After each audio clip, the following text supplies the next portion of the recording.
A person whose home's fridge was filled not just with food, but with dead bodies. A story which does not end after the murder, it only begins then.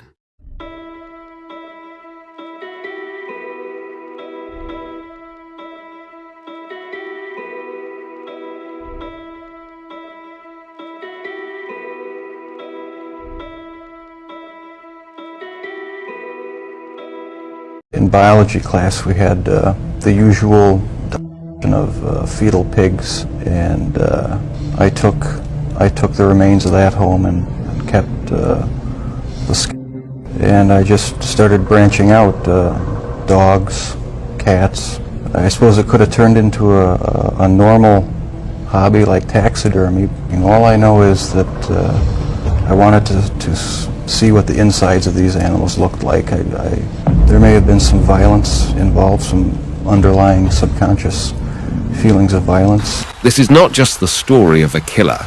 This is the journey of a monster who survived by hiding the deaths of 17 people behind the mask of a normal boy.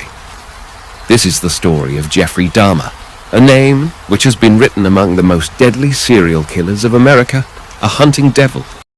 I've met a lot of men who were motivated to commit violence just like me. And without exception, every one of them was deeply involved in pornography, without question, without exception, deeply influenced and consumed by an addiction to pornography. There's no question about it. The FBI's own study on serial homicide shows that the most common interest among serial killers is pornography. That's true. And it's real. It's true. The person to blame is sitting right across from you. That's the only person.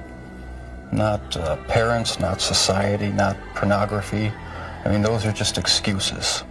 What do you think about what he said about pornography? Pornography?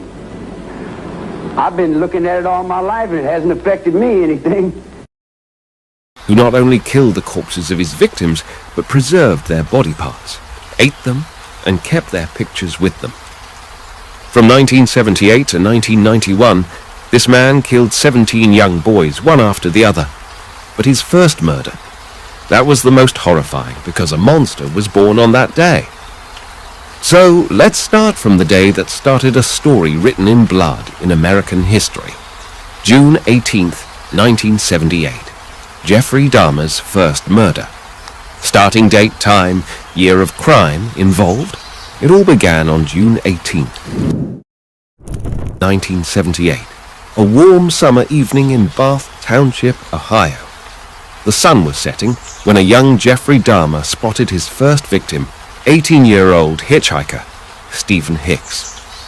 Dahmer, just 18 himself, had recently graduated high school, but instead of heading off to college parties or finding a summer job, he drove straight into darkness.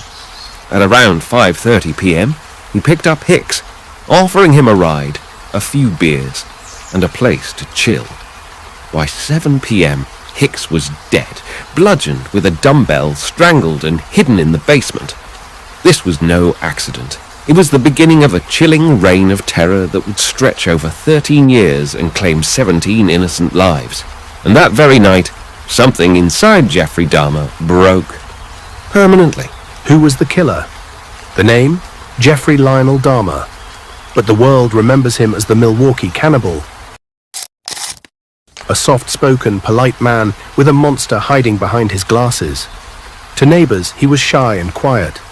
To his victims, he was death itself. He didn't kill for revenge, money, or hate.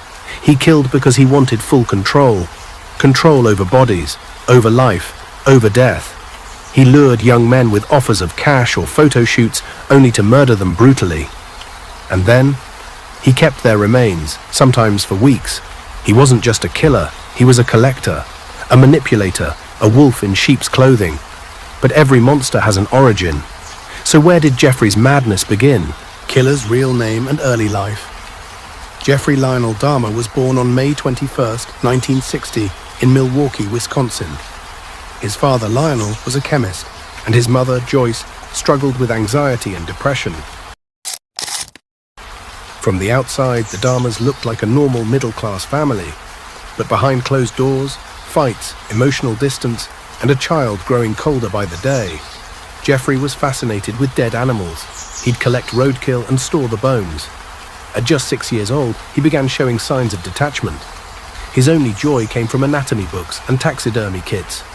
By the time he turned 10, he was already fantasizing about controlling others, about what it would feel like to own a body. But childhood obsession soon turned into something far darker. Killers, mental health, and childhood trauma. Jeffrey's mind was a storm from early on. His mother's frequent hospitalizations and emotional instability left him craving attention. But instead of love, he found isolation. His father, though intelligent, was emotionally distant. Jeffrey was left alone with his thoughts that turned darker with time. He developed fantasies of complete domination, sexual, violent, disturbing. He began drinking in high school, sometimes even bringing alcohol to class. Teachers noticed, but no one intervened. He admitted later that he felt like something was missing. That missing piece? He tried to fill it with death. Diagnosed later with borderline personality disorder and schizotypal traits, Jeffrey was not insane, just broken beyond repair. And what happens when a broken mind meets the opportunity to kill? It begins. When, where, and how did the first murder happen? It was June 18th, 1978. Jeffrey Dahmer had been left alone at his family home after his parents separated. That's when he picked up Stephen Hicks, a friendly hitchhiker heading to a rock concert. They drank beer, listened to music, talked for hours. But when Hicks said he had to leave, something snapped. Dahmer didn't want to lose him. He grabbed a dumbbell, hit him from behind, and strangled him. It wasn't planned. Once it happened, Jeffrey felt something powerful, something addicting. He said later, "It gave me a sense of total control." Hicks became his first victim, the first of many. And now that he'd crossed the line, there was no going back. Exact time, date, and location of murder? The murder happened on Sunday evening, June 18th, 1978, between 5:30 and 7 p.m. The location? The basement of Jeffrey Dahmer's childhood home at 4480 West Bath Road, Bath Township, Ohio. The house was isolated, surrounded by woods, perfect for hiding secrets. Hicks was killed in silence. No one heard the screams. No one suspected the horror unfolding beneath that suburban roof. And for 13 years, that home kept its secret. Until Dahmer confessed, no one knew that the first blood had been spilled right there. And what he did with the body next was even more horrifying. Who was the victim? Stephen Mark Hicks was just 18 years old, a kind, music-loving teenager from Coventry Township, Ohio. That day, he was on his way to a concert when he accepted a ride from a stranger. He didn't know that stranger would be his last. Friends described him as cheerful, funny, and full of life. He had plans, dreams. He wanted to be a teacher one day. His parents reported him missing when he didn't return home, but the case went cold. For years, Stephen was just a face on a missing poster. Until 1991, when his killer finally confessed. But Stephen's death wasn't the end. It was the beginning of a bloody legacy. What was the method of murder? Dahmer's method was brutally simple. He waited until Hicks was relaxed, distracted, then struck him twice in the back of the head with a 10-pound dumbbell. When Hicks collapsed, he used the bar to strangle him until he stopped moving. The killing was silent, efficient. But what followed was more disturbing. Dahmer stripped the body, stared at it, admitted he was aroused. He kept the body overnight, then began cutting it up. The murder wasn't fueled by anger, it was fueled by obsession, control, possession. The act wasn't just about killing, it was about keeping. And when the body lay lifeless, Dahmer's real work began. What was the murder planning? Officially, it wasn't planned, but mentally, it was years in the making. Jeffrey had been fantasizing about controlling a person for years. This was just the moment he acted. He didn't have tools ready, just raw impulse. But the way he handled the aftermath showed calculation. He dismembered the body, used acid to dissolve flesh, and crushed the bones with a hammer. It was meticulous. He flushed some remains, hid others in the woods. The cover-up was clinical, precise, like he'd rehearsed it in his mind over and over. It may not have been pre-planned, but it was executed with chilling control. And the way he cleaned up was just the start of his sinister blueprint. What was the look, outfit and dialogue of the killer at the time of murder? That night, Dahmer looked like any normal teen. Blue jeans, a white t-shirt and casual sneakers. His face emotionless, calm. But behind that still face, rage and obsession boiled. When Hicks stood to leave, Dahmer's voice was quiet. "Don't go." That was the last thing Hicks ever heard. There was no shouting, no screaming, just the cold swing of metal, followed by silence. Afterward, Dahmer didn't cry, didn't panic. He sat beside the body, touching it, studying it. His face never changed. There was no remorse, just fascination. That blank stare would become the face of America's most terrifying killer. But this wasn't a one-time event. It was only chapter 1. What did the killer do after the murder? Jeffrey Dahmer did not panic immediately after the murder. He hid Stephen Hicks's body in his basement. He sat next to the body all night, sometimes with fear, sometimes with curiosity, and sometimes with a twisted peace. The next morning, he began dismembering the body with a cold mind.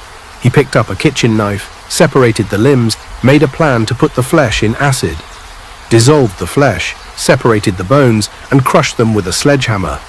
He put bone fragments into plastic bags and threw them into the wood, flushed the flesh or threw it down the drain, cleaned the entire place with bleach. When his parents returned home, they did not know anything.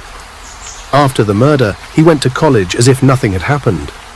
But that night, Jeffrey was no longer just a boy. He had become a serial killer.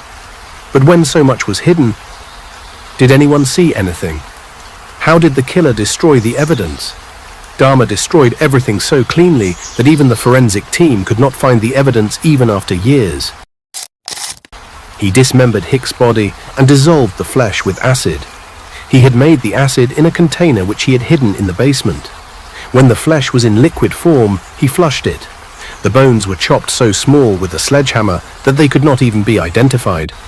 That bone powder was put into the wood. The murder weapon, the dumbbell, was cleaned with bleach. Blood stains were scrubbed. Not a single fingerprint, clothing, or even a hair strand was left.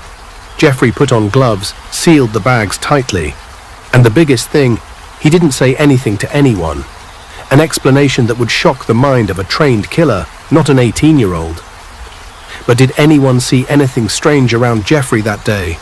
Or was everyone keeping quiet? Was blood or body parts found at the scene of murder? When Jeffrey Dahmer confessed in 1991, the police investigated his house in Bathurst. But by that time, 13 years later, no physical evidence was found. No bloodstains, no body parts. There was not even the smell of bleach in the basement. Everything had been cleaned up. Even Hick's flesh, bones and belongings had been destroyed. Dahmer explained in detail how he dismembered the bodies, dissolved them in acid, and crushed the bones. Nature had done its work in the woods where the bone fragments were thrown. Rain, insects, and time had destroyed everything. The forensic team had to rely only on his words. Everything was over, except for a confession. But was Jeffrey alone at the time of the murder? Or did someone come close to the truth?